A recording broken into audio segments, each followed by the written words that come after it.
ಚಂದ್ರಯಾನ 3ರ ಯಶಸ್ಸಿನ ಸವಿನೆನಪಿಗಾಗಿ ಕೋಲಾರದ ಬೆಂಗಳೂರು ಉತ್ತರ ವಿಶ್ವವಿದ್ಯಾಲಯದಲ್ಲಿ ನಿನ್ನೆ ರಾಷ್ಟ್ರೀಯ ಬಾಹ್ಯಾಕಾಶ ದಿನಾಚರಣೆ ಆಚರಿಸಲಾಯಿತು.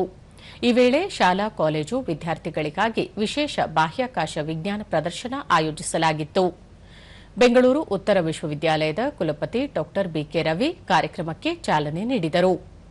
ಈ ಸಂದರ್ಭದಲ್ಲಿ ನಿವೃತ್ತ ಕುಲಪತಿ ಪ್ರೊಫೆಸರ್ ಸಿದ್ದಪ್ಪ, ಬೆಂಗಳೂರು ಉತ್ತರ ವಿಶ್ವವಿದ್ಯಾಲಯದ ಕುಲಸಚಿವರಾದ ಕುಮುದ, ಇಸ್ರೋದ ಎಲೆಕ್ಟ್ರೋ ಆಪ್ಟಿಕ್ಸ್ ಸಿಸ್ಟಮ್ಸ್ ವಿಭಾಗದ ನಿರ್ದೇಶಕ ವೆಂಕಟೇಶ್ವರನ್, ಇಸ್ರೋದ ಹಿರಿಯ ವಿಜ್ಞಾನಿ ಶೀಲಾ ಸೇರಿದಂತೆ ಹಲವರು ಉಪಸ್ಥಿತರಿದ್ದರು.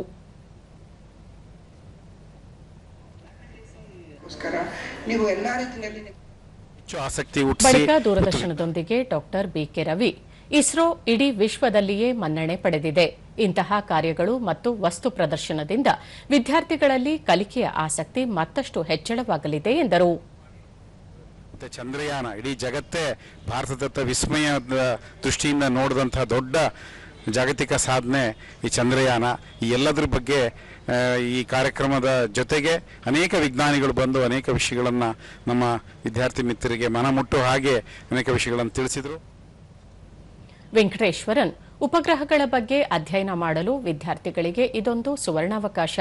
ಎಲ್ಲಾ ವಿದ್ಯಾರ್ಥಿಗಳು ಇದರ ಸದುಪಯೋಗ ಪಡೆದುಕೊಳ್ಳಬೇಕೆಂದು ತಿಳಿಸಿದರು. Study whether life is there or not.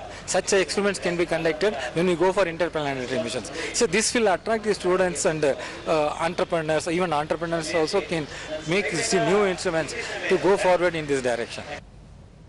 ಹಿರಿಯ ವಿಜ್ಞಾನಿ ಶೀಲಾ, ವಿಶ್ವವಿದ್ಯಾಲಯಗಳಲ್ಲಿ ಈ ರೀತಿಯ ವಸ್ತು ಪ್ರದರ್ಶನಗಳನ್ನು ಹಮ್ಮಿಕೊಳ್ಳುವುದರಿಂದ ವಿದ್ಯಾರ್ಥಿಗಳಲ್ಲಿ ವಿಜ್ಞಾನದ ಕುರಿತು ಅರಿವು ಮೂಡಿಸಲು ಸಹಕಾರಿಯಾಗಲಿದೆ ಎಂದು ತಿಳಿಸಿದರು.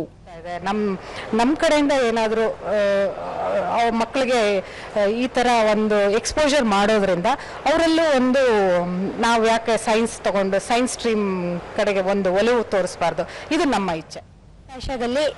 ಕೋಲಾರ ಮಹಿಳಾ ಕಾಲೇಜಿನ ಅತಿಥಿ ಉಪನ್ಯಾಸಕರಾದ ಚೇತನ, ಈ ಕಾರ್ಯಕ್ರಮದಿಂದ ನಮ್ಮ ವಿದ್ಯಾರ್ಥಿಗಳಿಗೆ ಇಸ್ರೋ ತಂತ್ರಜ್ಞಾನದ ಬಗ್ಗೆ ಮತ್ತು ಇಸ್ರೋ ಸಂಸ್ಥೆಯ ಕುರಿತ ಸಂಪೂರ್ಣ ಮಾಹಿತಿ ಲಭ್ಯವಾಗಿದೆ. ಈ ಕುರಿತು ಅಧ್ಯಯನದ ಆಸಕ್ತಿ ಮೂಡುವಂತಾಗಿದೆ ಎಂದರು. ಅಂತ ನಮಗೆ ಹೆಚ್ಚಾಗಿ ವಾಣಿಜ್ಯ ಅದು ಇದು ಅಂತ ಬೇರೆ ಇದರಲ್ಲಿ ಗೊತ್ತಿತ್ತು. ಆದರೆ ಬಾಹ್ಯಾಕಾಶದಲ್ಲಿ ಏನಿದೆ ಅಂತ ಹೇಳಿ ಈ ದಿನ ನಮಗೆ ಹಲವಾರಿನಿಂದ ತಿಳಿಸಿಕೊಟ್ಟಿಲಾಗಿದೆ.